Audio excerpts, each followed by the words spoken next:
Welcome. Whoa, and the lights go on.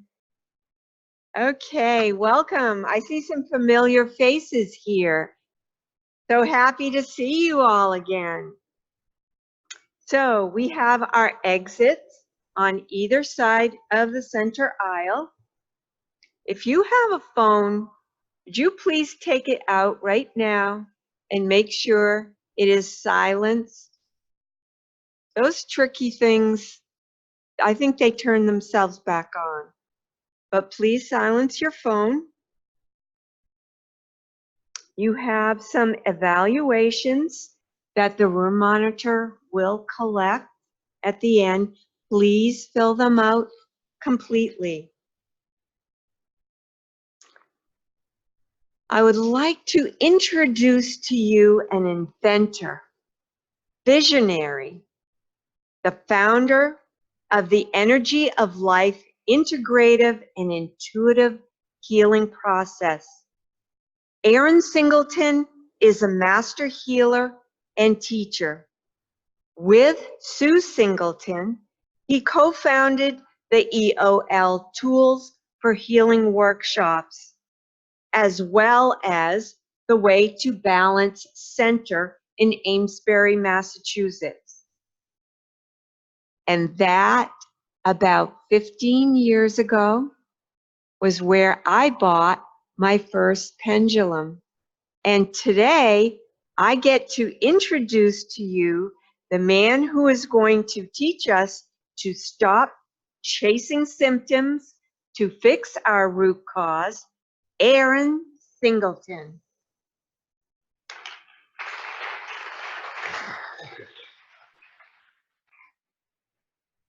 All right, it is good to be back with the ASD group. And I think stop chasing symptoms, fix your root cause is very appropriate because there's a lot of people that are talking about root cause, but they're not really addressing the real root cause. And that's what I want to cover with you. And we're going to hopefully have some time to get into some questions and things that I can maybe help a few people kind of get started in the right direction. So one of the things, you know, as we get those later years, senior years, whatever we choose to or not to call them, we start to have a few vision problems. Well, about 2 years ago, I was working with a client in her early 60s that had trouble reading more than 10 minutes, and her eyes would just get so tired she'd have to put the book down. And this had been going on for better than 40 years. So she couldn't read a novel or any book of substance because when you have to put the book down after 10 minutes, you kind of lose your place in the story or whatever it is that you're reading. So I looked at her and I just intuitively went into her eyes and I went back into her optic nerve. And I saw trapped in her optic nerve sadness from age 6. So I removed the sadness. We finished the session. That very evening, she reported to me later, that very evening she was able to read and her eyes didn't get tired. So she was now able to read a book to completion. Now, if you are having a problem like that and you go to your doctor, what are the chances that the doctor is going to find sadness in your optic nerve? Okay. A lot of times we don't think of the emotions as being part of the physical. We try to separate them. My anxiety is this, but my physical pain is this. Okay. No, we have to start looking at them together. Also, a lot of times we have bacteria and viruses and things that are in our body that, because we're not having symptoms, again, we're not getting any test or anything. And even if we did get tests and it's a virus, how do you get rid of it? If it's a bacteria, you end up on more antibiotics or something else, which creates another problem because that's going to mess up your gut flora if it's not messed up already from prior antibiotics. So I'm going to help you find and identify some of these things in your body so that you can work on them, but we're also going to work on them a little bit today. So the first thing I have written a lot of numerical algorithms as identifiers. And this is not something to think about looking at, but this is 3 rows of numbers, approximately 25 numbers across in each row. This is an identifier. So if I hold my hand over it, I can feel the energy and the frequency of it. I can transmit that to you. So as I'm transmitting that to you right now through my third eye, I would like for you to try to identify where you feel this in your body and make note of it. Those of you that have a pad.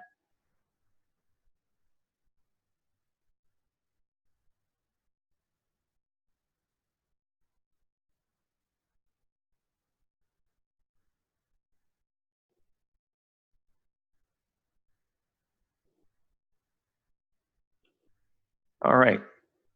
So give me a hand or two. Where do you feel it? You felt it more through the front of the face and head?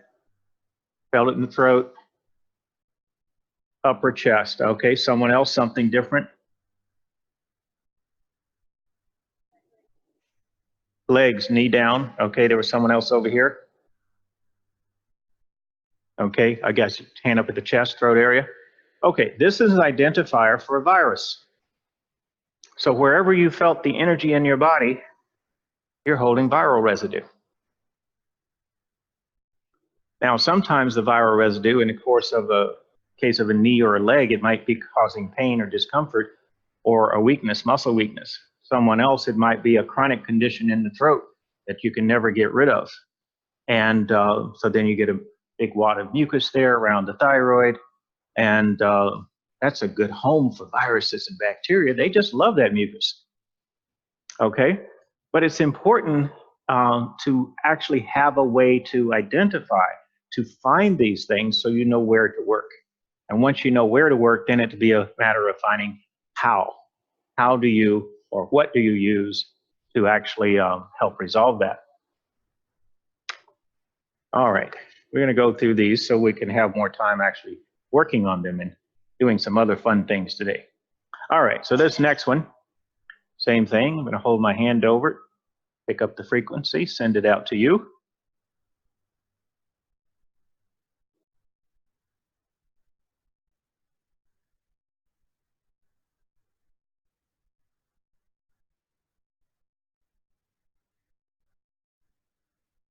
All right, few hands. Where do you notice this one?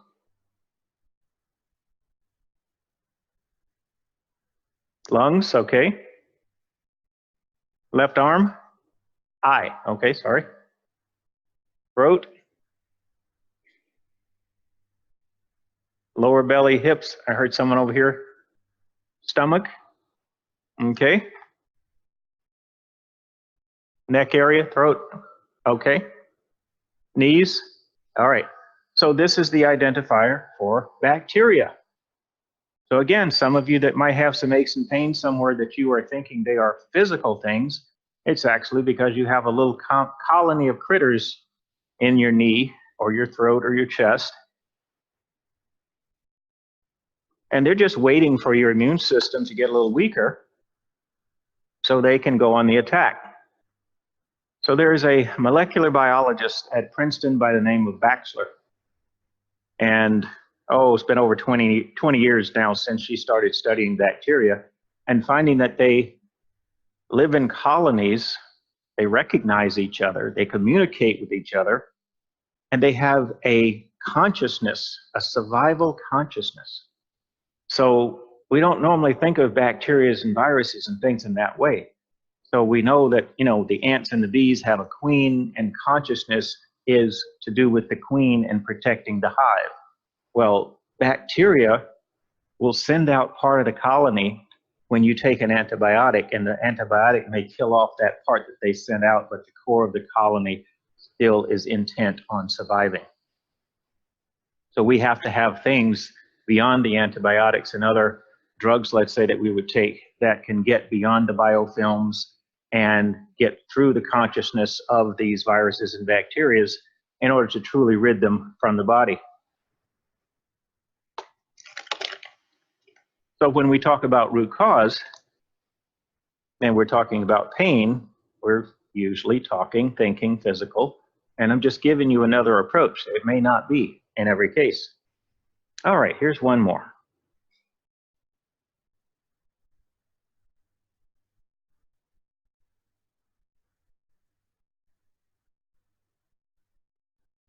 All right, and as I send this one out, again, where do you feel this one in your body?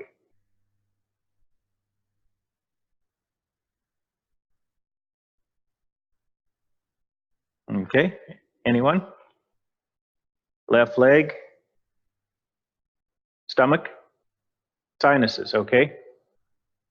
Stomach, anyone else, something different? Ears, okay, yours was left foot. Oh, abdomen, okay. This is the identifier for mold and fungus. So we think of mold and fungus primarily, let's say in the sinuses, we inhale it in the basement or raking some moldy leaves and things of that nature. But if we get mold in the body, and especially in the gut, and if we have, even if it's not diagnosed as leaky gut, then it can actually get into the bloodstream and travel throughout the body and creating a whole host of other problems. So how do we rid ourselves of bacteria, fungus, and mold? Dr. Royal Rife, back in the 1920s, used what he called a mortal oscillating frequency. This was a frequency to match the frequency of the bacteria, virus, or fungus. And when you match the frequency and get it oscillating at the right frequency, and then you raise the volume and you shatter, you destroy it, just like a opera singer hitting that high note and holding it and breaking the glass. Okay, so there's a lot of people out there today that are manufacturing and selling Rife devices. And from my experiences with them, most of them are not that great. There are some that do work quite well, but you can create your own frequency, okay? And what I mean by that, the body creates sound, the body can create radio frequencies, can create electricity. We just have to be able to tap into that and do it for ourselves. So one of the things I'd like to share with you right now is a position to put your hands in to create a frequency that may help you with some bacteria. So you take your left hand, spread your fingers across your collarbone. So take your left hand there, and then take your right hand and put it between your navel. Let's say put the little finger on about the pubic bone. And then let your hands float out from your body, wherever they want to go. And the floating in and out will create a frequency in your body. So try to be as loose as you can and just allow.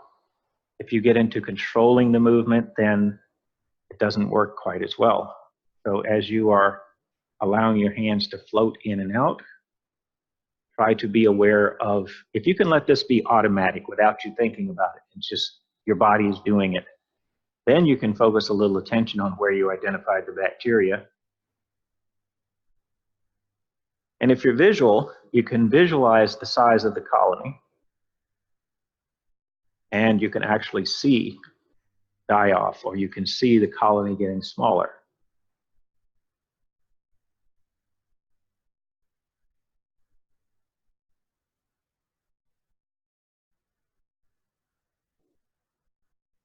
And you might reach a place where it just wants to hold for a moment. And if it does, you just hold right there, because that's the ideal frequency for the moment.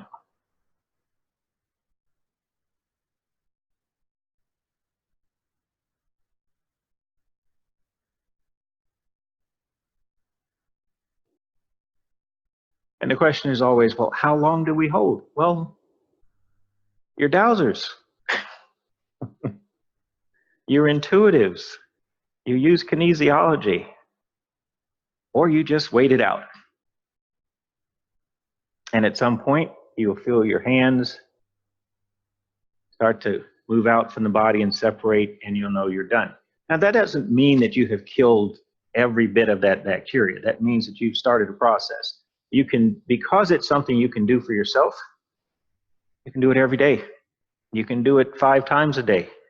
But even with that, you still need to figure out how often to do it, because if you have too much die off too fast, then you will create an autotoxicity response because your body cannot eliminate those toxins from the die off and a really rapid rate, and that's what needs to happen.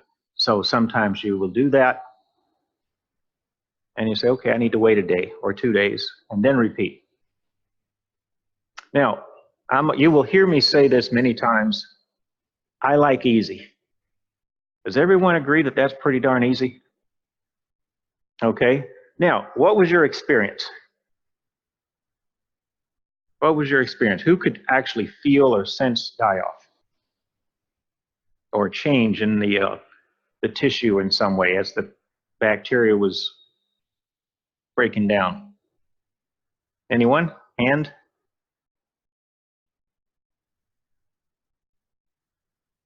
You felt the vibration in the body? That's the frequency.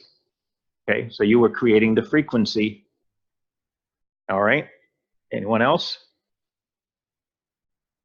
Kind of hard to see you up here with these lights. Yes. Your chest again? It's hot. Okay. So again, it's kind of the vibration, the frequency causing that area to heat up. Left hand was vibrating very strongly and the chest is hot. Okay. So these are things that you want to look for. It's not going to happen every time. And anyone actually able to notice a difference? So those of you that are visual, could you see the colony get smaller? Or feel some relief in the area? Yes.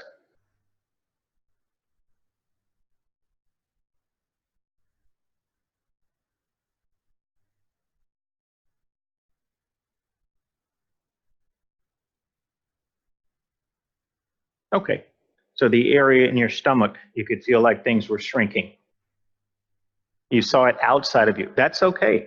You don't always have to see it in here. If you're seeing a hologram of it out here, that works. Okay. Yes.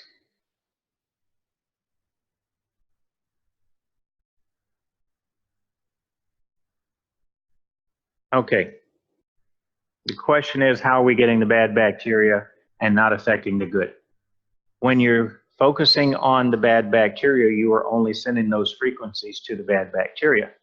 The good bacteria are not affected by those frequencies. This is one of the things that Dr. Rife found out back in the 1920s, that when he would send in a mortal oscillating frequency, it did not affect the good, healthy bacteria. Okay? And these days we have so many mutated bacteria and things in our body and viruses that it's pretty easy to find the bad guys because they're everywhere. Okay. Is there a hand up over here?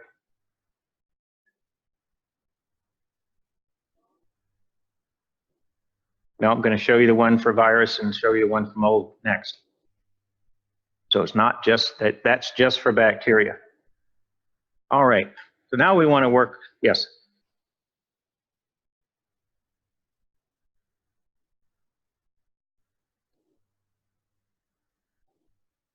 Candida is more of a parasite, so it would not come under the same categories. Okay. Now, or viruses. You're going to put your fingers on your cheekbones. So left hand, fingers on the cheekbone. Right hand, bottom finger, little finger across the bottom tip of the sternum, right there at your solar plex. All right. And you're going to do that same thing. Let your hands float in and out to create the frequency. So, you know, hand mudras have been around a long time, ancient India. And what we're doing is similar to hand mudras, but we're actually establishing frequencies in our body by where we place our hands and the movement. And again, as you allow your hands to move in and out, and then at some point they may just kind of stop a little bit and pause. And that's exactly where you need to be to allow that frequency to work. So if you think in terms of, like I said earlier, an opera singer hitting a high note, they hit that note and they hold it. And if you ever watch it on YouTube, you will see the glass actually start to move and vibrate before it actually shatters. And that's exactly what we're doing here with the viruses and the bacteria. We're creating the frequency, the mortal oscillating frequency, with our own bodies. So just go ahead and hold that for a moment.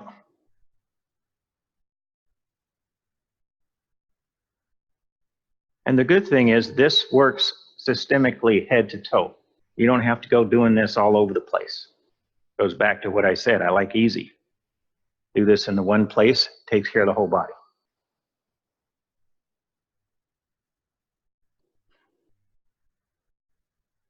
So pathogens, you know, especially when we talk about Lyme disease, we talk about cancer.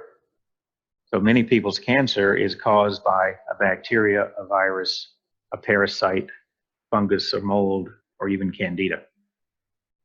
It sets up the precancerous condition or precancerous state that allows the cancer cells to then develop.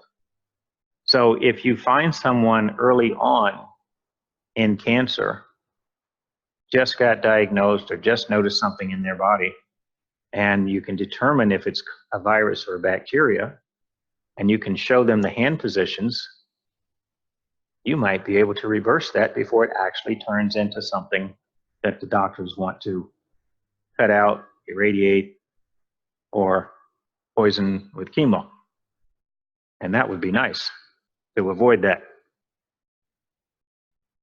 All right, mold.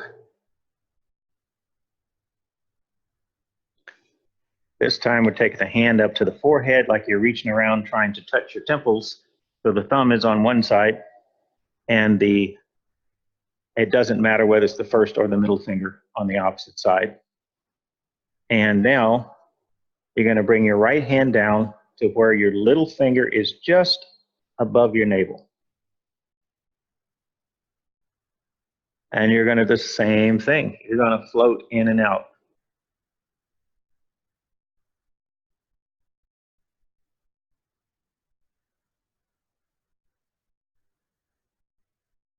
And you just allow your hands to be free and float in and out until you reach a point where they feel like they just want to stop. One of the hardest things for some people is to get their head out of the way and just allow their body to do the movement.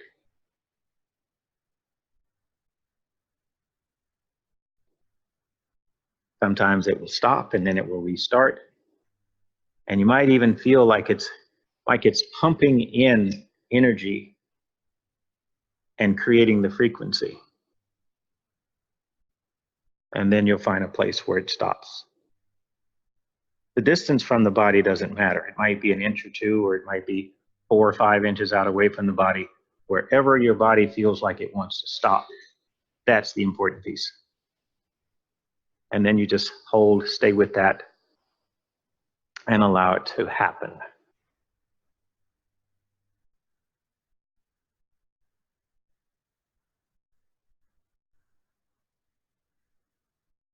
Okay. Get a little feedback. What'd you notice with that? Between the one for the virus and this one for the mold. Head any clearer? Any area of tension that's a little less? Okay, someone over here? Feel like you were dealing with what? Like a nation.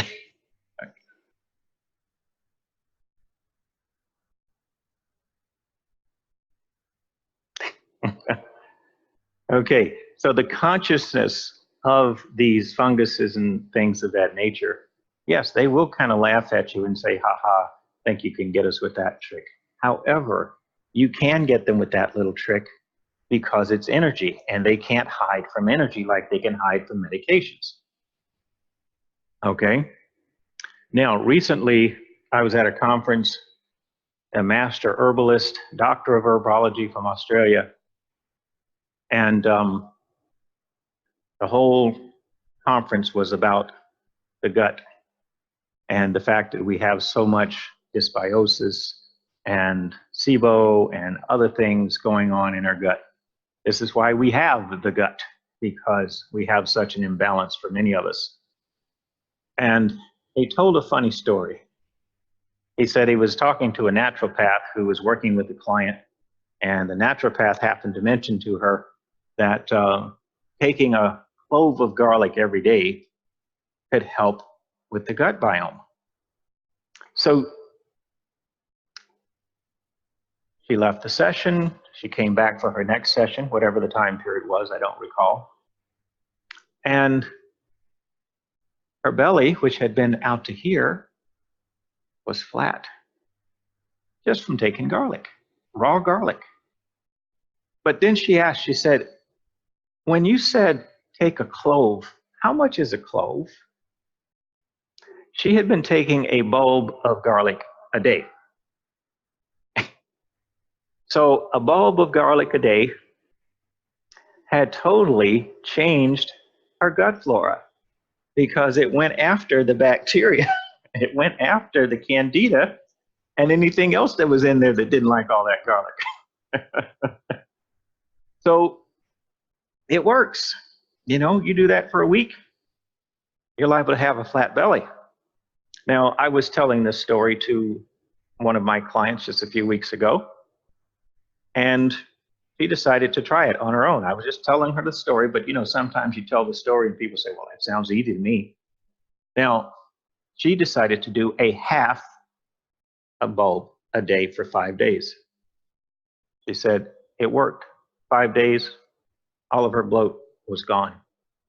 Okay, now you say, how do I get that much garlic in my system? Well, I don't have a problem. I can eat a bulb a day.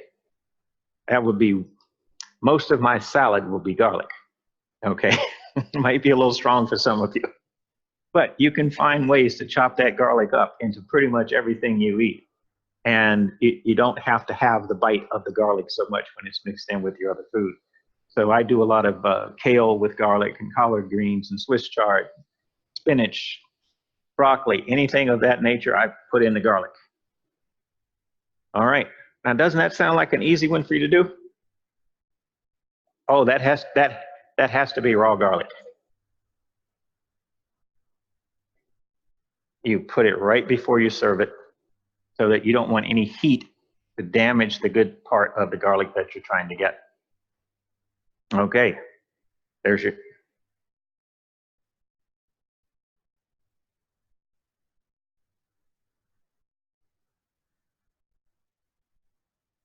Okay, so she chops a clove up really fine and does it with honey every morning, you say?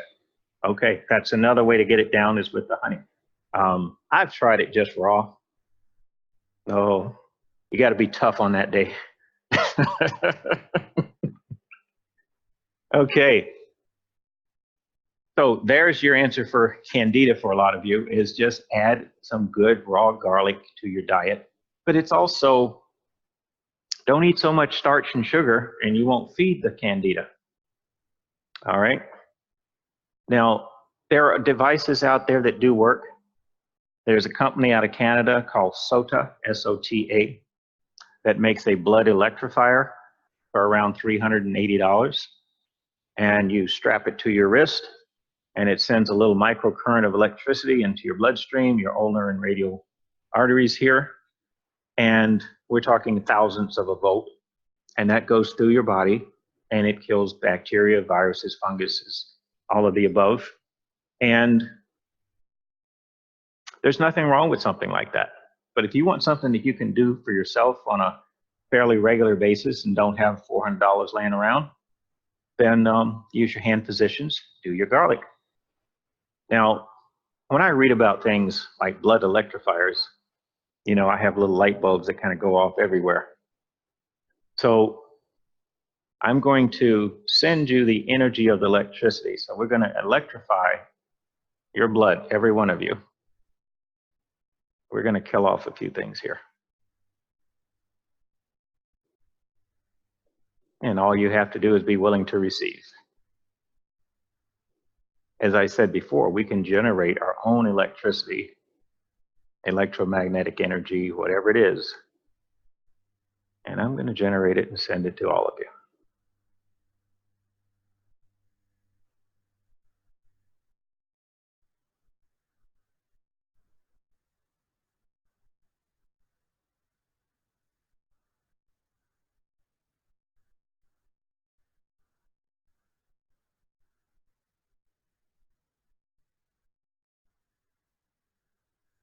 So first off, just a quick show of hands. How many of you can feel that little buzz going through the body?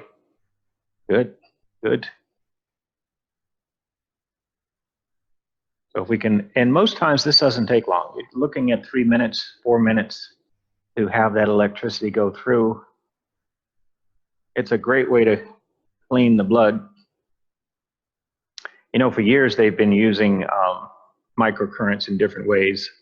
Microcurrents in this way have actually, I think, evolved back in the 80s. It's not new.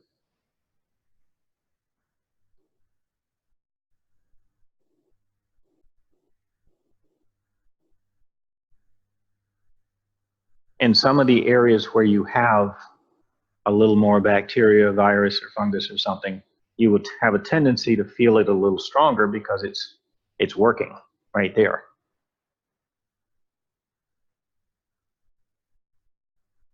So this gives you the opportunity to just pay attention to that area.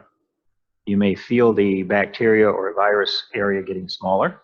You may feel tension coming out of that area. For any of you that actually see it outside of the body, same thing. You're seeing the hologram of it, and you can see the hologram reduce in size.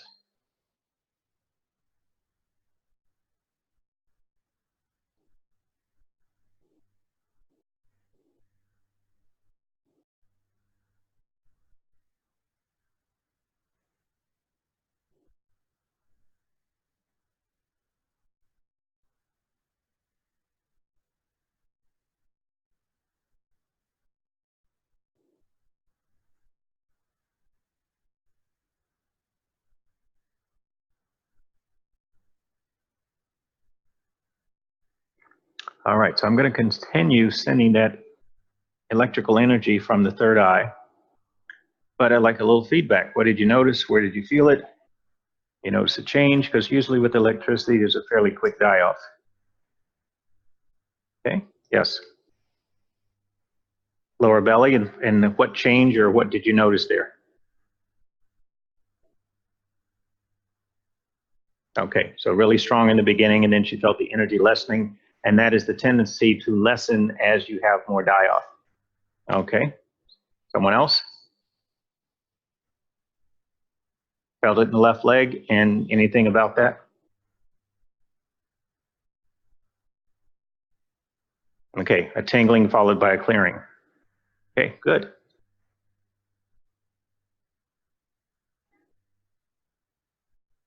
Okay, abdomen and tingling, good.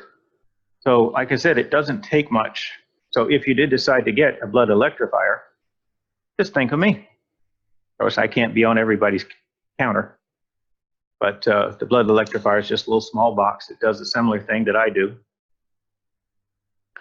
And again, it's easy. All right.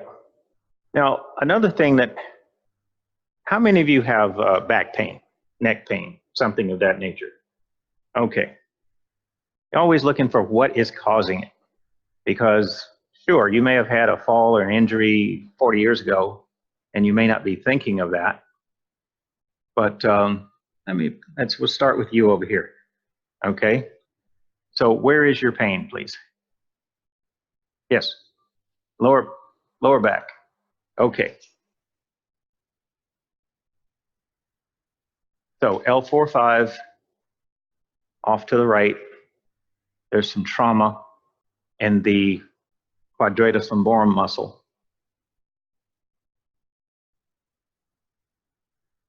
That came in when you were 13. Okay, so there's the root cause. And it's been there all these years. Even if you didn't feel it earlier, because we're young and we're active, we have a tendency to compensate for it. We get a little older and get a little sedentary. It's different. Yes. Okay, your neck.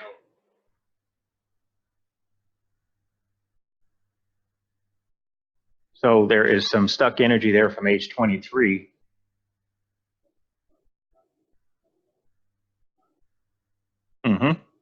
Your original first injury to that area was 23. This is a follow-up injury. So the injury from age 23 needs to come out in order for this more recent one to come out. So we can have one injury stacked on top of another. How many of you have had a good fall on your butt on the ice or whatever, right? Now, if you think of how many falls you've had since you were a child, it adds up.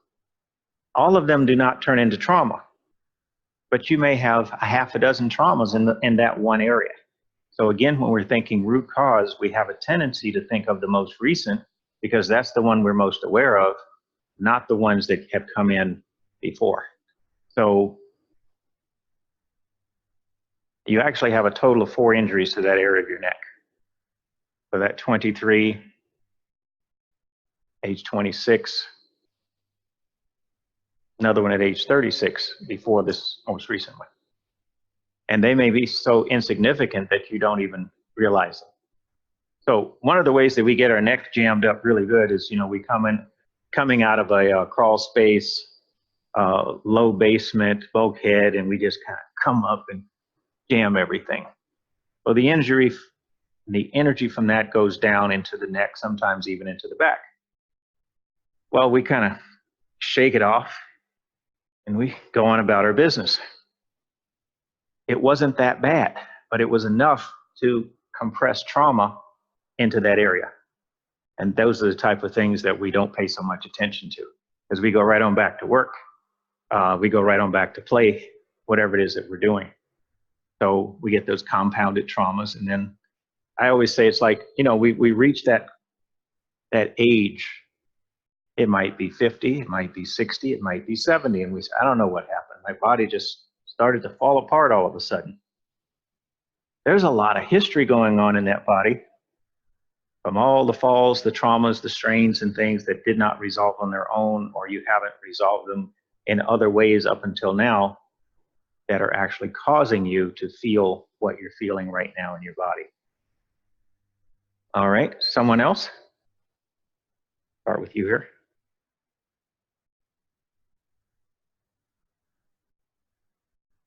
Okay, pain in the left shoulder, kind of running down the back.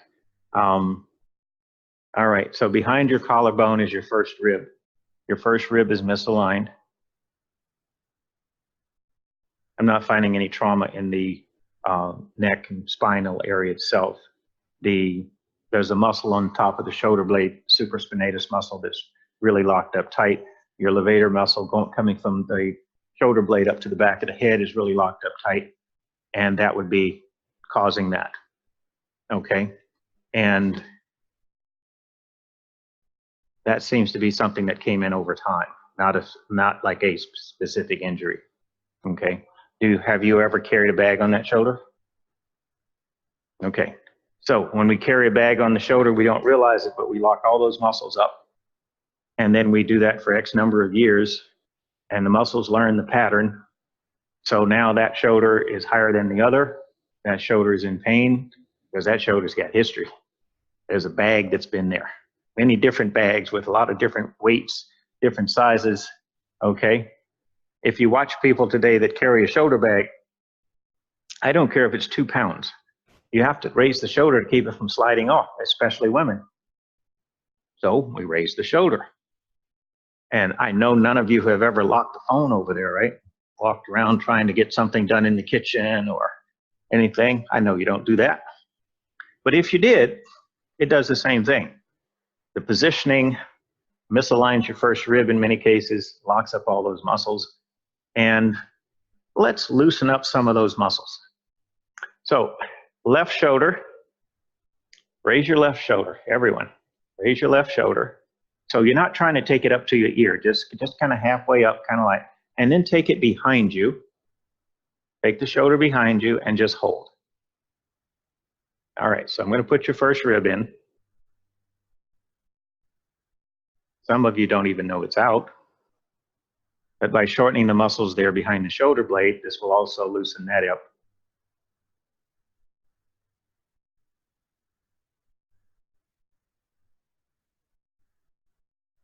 Drop your shoulder, roll it around.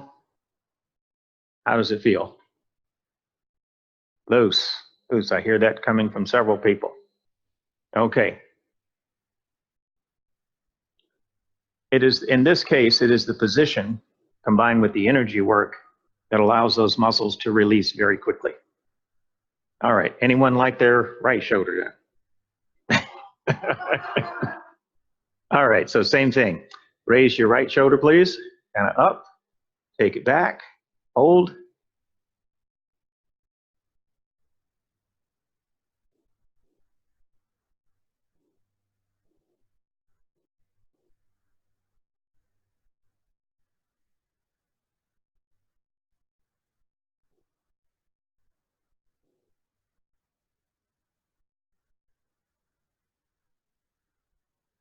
There we go. Drop the shoulder, roll it around.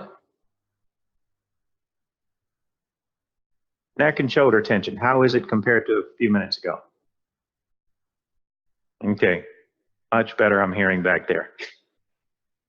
What did I say earlier? I like easy. I was inquisitive enough when I started in my road to healing that I taught myself how to adjust every bone in my body. So I would lay on the massage table and I would tune into my body and I'd find out which position I needed to be in. And I would lay there and I would stretch and I would breathe and vertebrae would just roll into place. So after I taught myself, well, then I had to figure out how was I going to do this for my clients. Being a massage therapist and energy practitioner, you don't have a license that says chiropractor. So you're not supposed to make adjustments. However, if I make an adjustment across the room and haven't touched you, all bets are off. Okay, we don't need that chiropractor's license. If I make the adjustment and I'm talking to you on the phone and you're 500 miles away, by telling you to raise your shoulder and take it back, I think I'm pretty safe. Okay, but not only that, if you're working with someone who does energy work and you know you're having shoulder pain, say, hey, I learned this at convention. Let's try it. I'm going to take my shoulder up, I'm going to take it back, and you do the energy work. And pretty much all of you would feel the difference in this pretty much the same amount of time as we did it here. Okay? So neck and shoulder tension gone in less than 5 minutes. Because the root cause of your neck and tension pattern for most of you is a misalignment or just the muscles are so tight from what you've done over time. So when we say, what is the root cause of your neck and tension pattern? I don't know, but because you got your shoulders up here. That's what it is. Okay. Now, there's a little thing called shock. Got an algorithm for that. I'm going to send this out.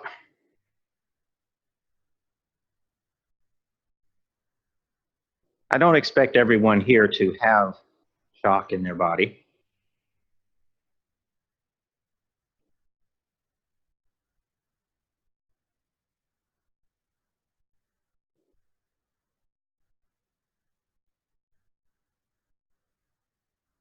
Some of you may feel it in your body. Some of you may feel it outside of your body, maybe in your auric field or even in your bioplasmic field about 6 inches away from your body.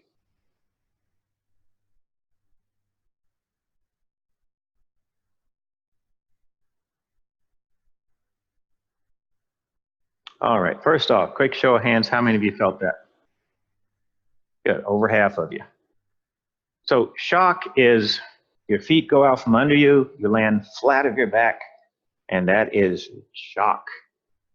Okay, that contact with the ground jolts the whole body. You have a car accident, and even though you're not injured, it is the jarring and shaking of your body on impact. That is the shock. There was a Dr. Rivici who owned the Trafalgar Hospital in New York for 25 years. Back in the early 70s, he created a formula and a little vial that would prevent shock. So if someone was in a car accident, it was in the first aid kit. You would take that, pop it, person wouldn't go into shock. But even though he was a doctor here in the United States, owned a hospital, he couldn't sell that product in the United States. So it ended up in the first aid kits of every Mercedes that was sold in Germany. Okay? So you have to think of how many people go into shock. And, you know, if you don't get them to the hospital or the EMTs don't get there fast enough, you can die from shock, even though you have no obvious physical injuries. So the shock that you're holding in your bodies today may be from something physical, a fall, car accident, or anything of that nature, but it may also be emotional shock.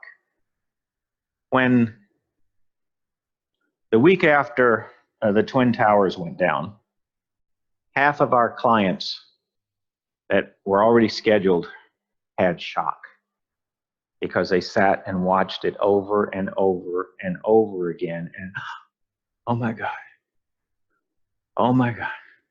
So they took it in even though it wasn't theirs. When we hear bad news on the television, when we get a phone call that a family member is not coming home from Afghanistan or somewhere, you know, person drops the phone and they go into shock a lot of times. The shock can affect your body in many different ways. It can cause organs to shut down. It can affect your glands. It can cause your arteries and veins to contract to the point that you end up with high blood pressure as a result of just receiving the shock. Okay? Happens quite often when people that have been together for a long time and one passes, especially something unexpectedly, person's not even ill, and all of a sudden they have an aneurysm or major heart attack or something, and it's like you have 2 or 3 family members that may go into shock over that, or close friends.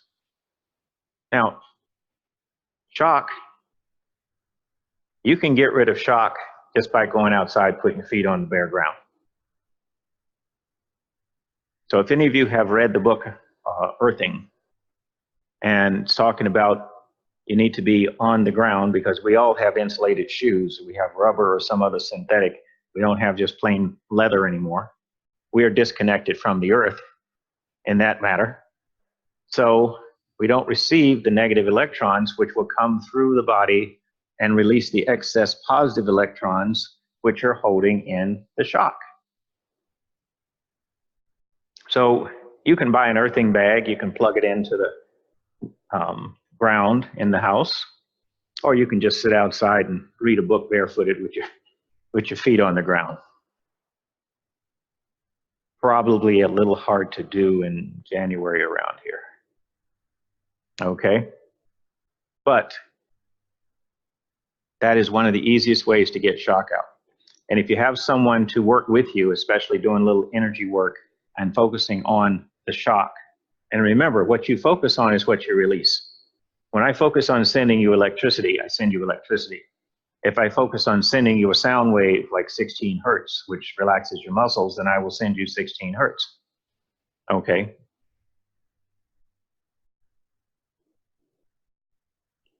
It's that easy. we tend to complicate it, overthink it, read too many books, take too many workshops. And if you think about the workshops and classes you've already taken, you probably have more than enough tools under your belt, but you're not using them.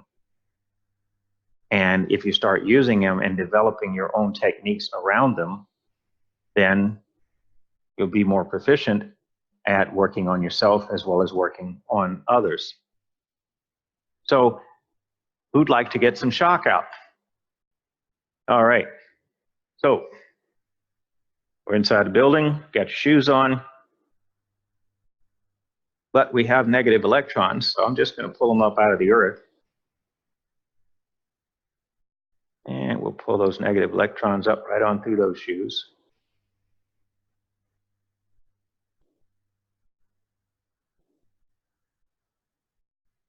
And we'll pull them, there we go. They're starting to go up into the legs. Oh, you're feeling it? Okay. And we just keep pulling them on up through the body. On up and right out the top of your head.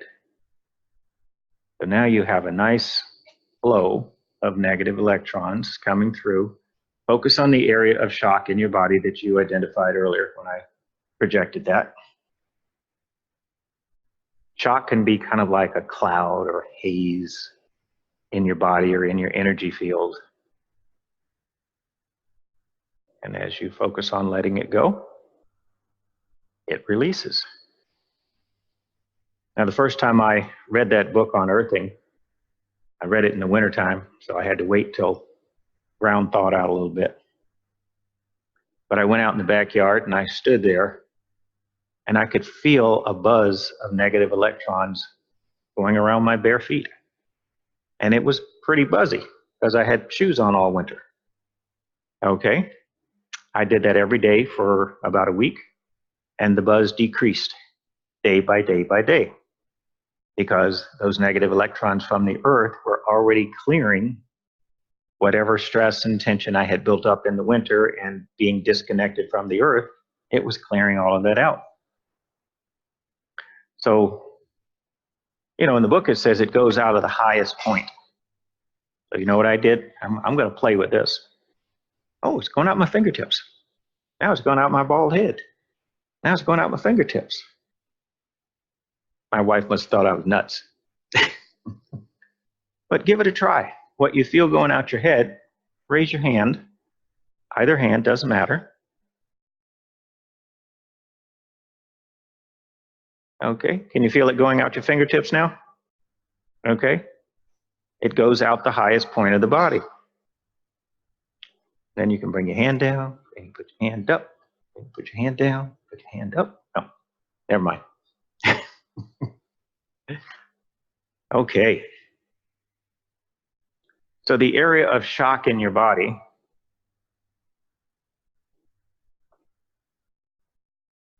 I'm going to project that out to you again.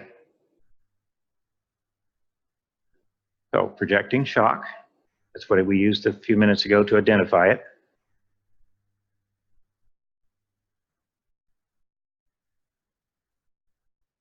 So the area that you identified previously, how does it feel? What's different there now? Anyone? It's actually sore. Okay, remember when shock is locked in, tissue's locked up, and when you release it, the body says, however, we have some healing to do. Okay, someone else?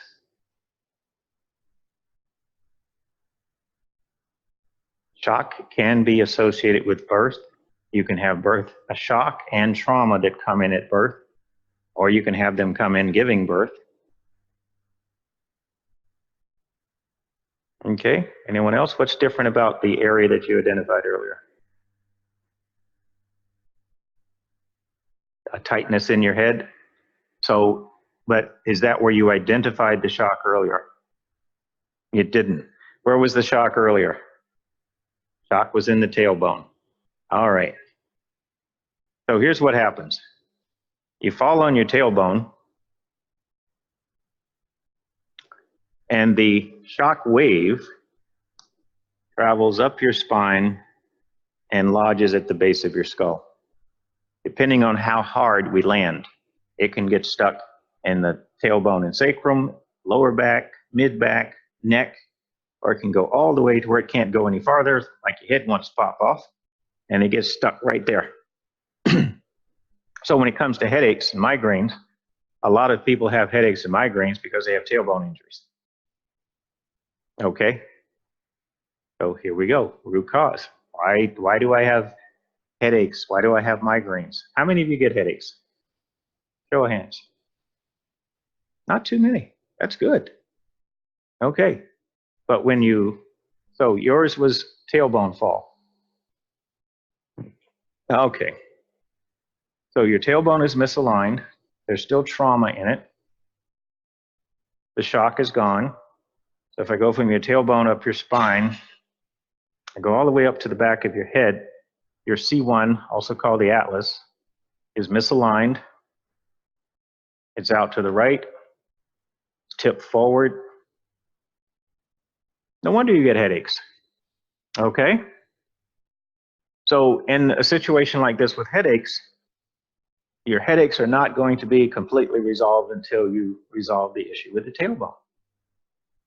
So that tension pattern will just stay there at the tailbone, and you will do something that will aggravate it, and then it'll pull up there, and now you've got a headache. And then you'll do something, and it will relax a little bit, and you'll do something else, and it'll pull up there. But now, do you get a lightheadedness or something sometimes when you stand up? Okay, so you get a little lightheaded, dizziness. You have two blood vessels that go through the holes in the atlas, take the blood to the brain, and they get compromised by the atlas being misaligned, so a little pressure on them. So the blood pressure to your brain does not equalize at the same rate as the rest of your body. Therefore, that momentary, hold on to something, and then it's gone. So just got to get your head on straight. That'll solve that. Okay. But when we're looking at root cause, that's the big picture. Okay. When I lived in Virginia Beach, I had a guy that came in July with headaches that he hadn't been having before. We got to talking about it, and he was jumping around on his boat in deck shoes. And if any of you know anything about deck shoes, they don't have much padding. I mean, it's a pretty firm rubber. And the jarring was going into his legs and traveling up through his body, through his spine, and that was the cause of his headaches. So improper shoes, being on hard floors a lot, things of that nature will all cause headaches. Anyone here have TMJ? Okay, a few hands. Now, TMJ a lot of times because we're clenching, but TMJ a lot of times is because we have tension in our psoas muscles down here. So what we tend to do with the psoas muscles, we will lock the psoas muscle up out of anger, out of sadness or something. And we're talking about a big muscle. So we're talking from a little above the tip of your sternum at the spine, down the outside of the navel, down behind the inguinal ligament, it attaches to the head of the femur. So you see where my hands are, that's a long muscle. At your navel, that muscle is as thick as your wrist. So when you get a knot in that muscle, it will either pull up and pull your jaw out of alignment, or it will pull down and you will start to toe in, walking on the outside edges of your shoes. How many of you have that you notice you walk where the outside edge of the shoe off? All right, a few hands there. All caused by the one muscle, just depends on which way it chooses to pull or how you strained it originally.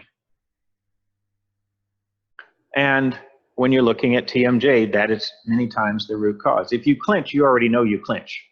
And if you wake up in the morning and your jaws are tight, or you're grinding your teeth away and you've got a mouth guard, you already know you're clenching. But even if you're clenching, why are you clenching? All right. Hand of someone who clenches. Yes. Okay. Age 13 sadness. You're still hanging on to that, and that's why you're clenching. You recall something at 13? Okay. All right. Yeah, you don't have to tell us what it is, but just that you acknowledge that. So that is the emotion to work on around that event to finally release and relax those jaws. Okay. Someone else? Okay. Yours is also sadness. Age 3. Okay. You remember anything from age 3 that would have been sad or disappointing to you? Yep. Yep. You're right there.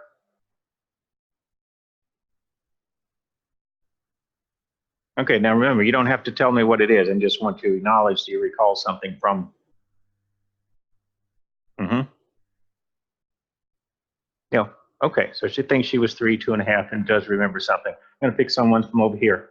I'll get both of you, you in the back first. Okay. Age 23, fear. That's the root cause. I don't find anything physical. And you notice where I'm with so far, I haven't found anyone who has a physical injury causing this. Do you recall anything from that age? Okay. All right. And over here, age 26, anger. Okay. Do you recall something from that age? Okay. Oh, yes. That was. All right. Oh, I saw another hand. I'll take you.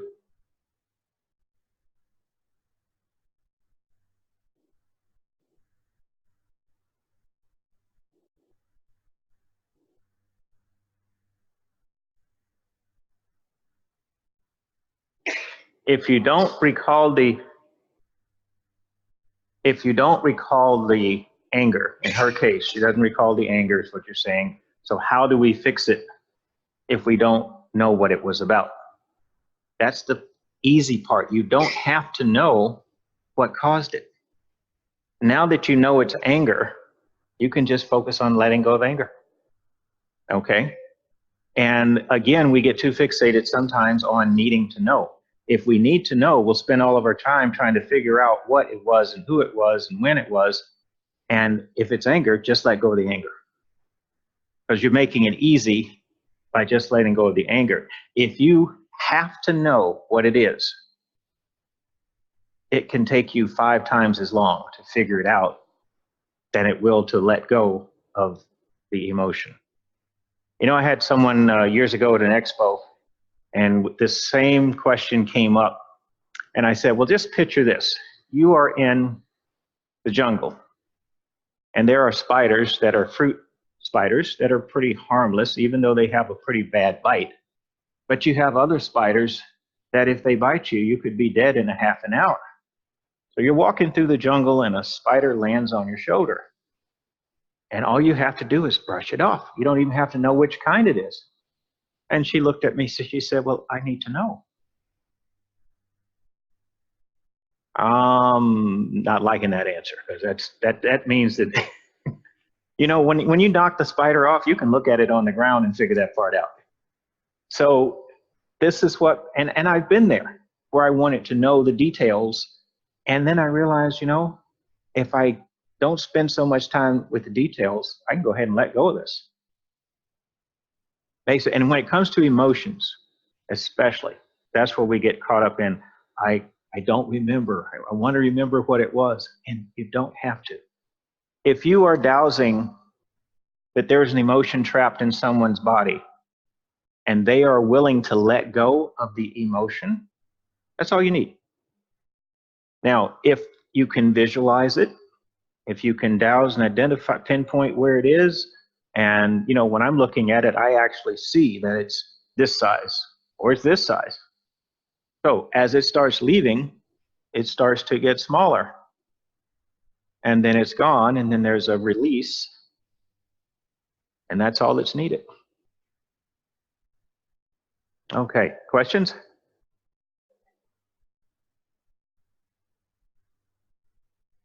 Do I fill it back up with energy? Yes. I mean, that's kind of a given that once you remove something, if it needs love and compassion in that space or some other energy, that is part of the whole process, yes. But there are times when you don't need to, and it really depends on the person. Okay, someone else?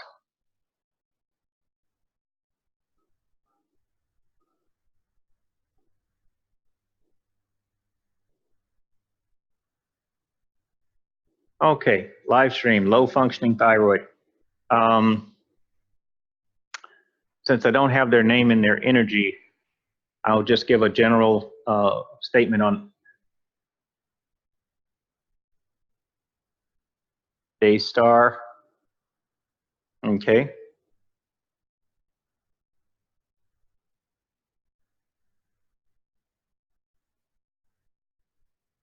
Okay, there's a virus in the thyroid, mucus, fear from age 5. Those would be the things to work on. So since we have her on and I now have her energy, we'll just go ahead and shift the polarity of the thyroid. And if she'll start breathing deeply and focus on releasing the fear, put her right hand over the thyroid, focus on releasing the fear, breathing it out, deep breaths. Take about 15 minutes.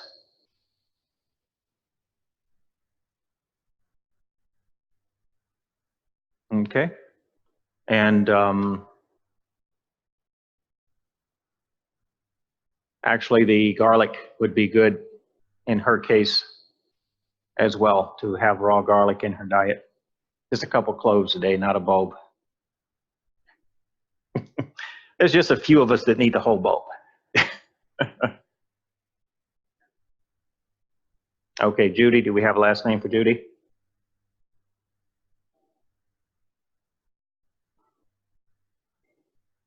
Okay. Okay, I got the spelling. Pelvic pain.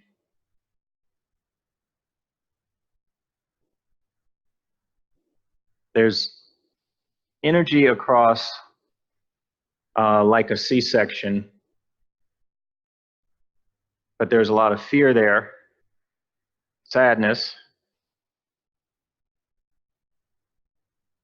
And then from the sacrum S4 area, there's trauma that's feeding through.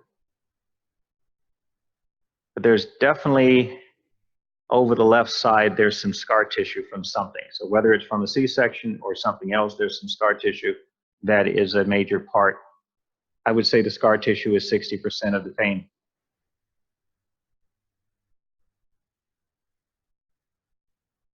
Okay, then of course it's always how to resolve something like that. So with scar tissue of that nature, myofascial release, things of that nature, craniosacral therapy to get into that tissue and to get it to softening.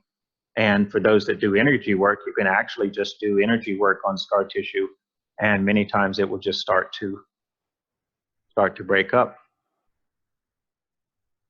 All right. Now, because we have a resonance with frequencies in our bodies, this is a garnet. Garnet has the frequency already built into it to relax muscles. So I'm going to send the energy of this garnet out to you.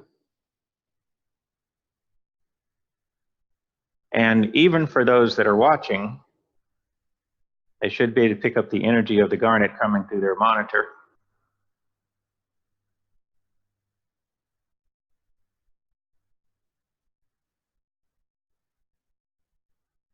So not only where you have tension that you're aware of, but some areas that might be just a little tight that you don't really notice, and we'll send the energy of the garnet in there to start relaxing those muscles.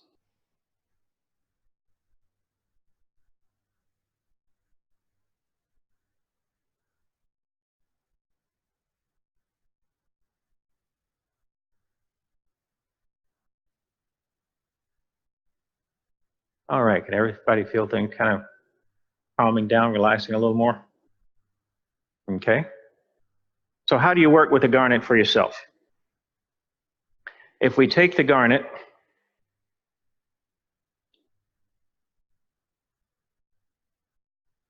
and we say, what is the distance that I need to have between me and the garnet? The ideal distance for that to work in my energy field. Then we can dowse and find that, oh, I need to be exactly 4 feet. We can, and it's going to vary for everyone now, because some of you need to be 2.5, 4, some of you need to be 6 or 8 feet from that garnet, so that your torus field, as it's circulating through your body, can pick up the energy of the garnet and bring it into you. Now, you can put that garnet at that distance before you go to bed. Oh, and you'll wake up like you had a massage, because it's been working on you all night. Okay? If you put the garnet in the distance that it needs to be when you're getting energy work, then the energy work is going to enhance the energy of the garnet, and now you get more relaxation of your muscles throughout your body as you get the energy work. Now, doesn't that sound easy? Okay, as I said, I like easy. We do the same thing. Let's say you have bacteria, virus, fungus things going on. Take a little shot glass or a little cup, spit in it. Because when you spit in there, guess what happened? That's your DNA. Now, whatever you are using for your, let's say, essential oils or other things that are killers of bacteria and viruses, you put a little bit of that in there. I like to use our own Firelight, because Firelight's designed to kill Lyme disease and all forms of bacteria, viruses, and fungus. Put a little bit of that in there. And that was the distance. Put that there and sleep with it all night. Guess what? Many of what we already identified today can be gone, because that is working in your energy field. Now, I would not suggest doing this at night, because if you have so much die-off and your body cannot eliminate the toxins, you might wake up with the flu symptoms or something like that, because you're not eliminating it fast enough. So I would control the time by doing 15 minutes, 20 minutes, half an hour, whatever you get that you need to do, and as often as you feel you need to do it. But again, just put it in your energy field. We don't always need to take things internally. But if you are taking a supplement, guess what? You take the supplement, put another one in your shot glass, spit in it, you got your DNA there, so now you got a sympathetic resonance between your DNA and what you just took that's working on you for whatever time that you need it. So a few hours of the day, a few minutes of the day, or all night long, and you will have to determine that. And the main thing is, don't overdo it, because you don't want to end up with symptoms that you can't go to work or get out of bed the next day because you overdid it. Okay. As I said, I like to make it easy. And what is easier than that?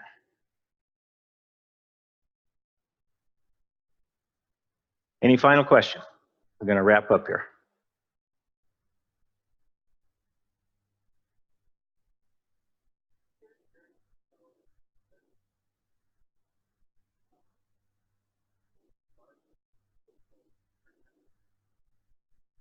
Okay, so in my journey to healing, where did I gain my confidence? I got my confidence by doing and observing and feedback. I had things that would happen where I had a client from New Jersey. I was living in Virginia Beach at the time. She had the windshield shattered and the glass went down her bosom. She had a low-cut evening dress on.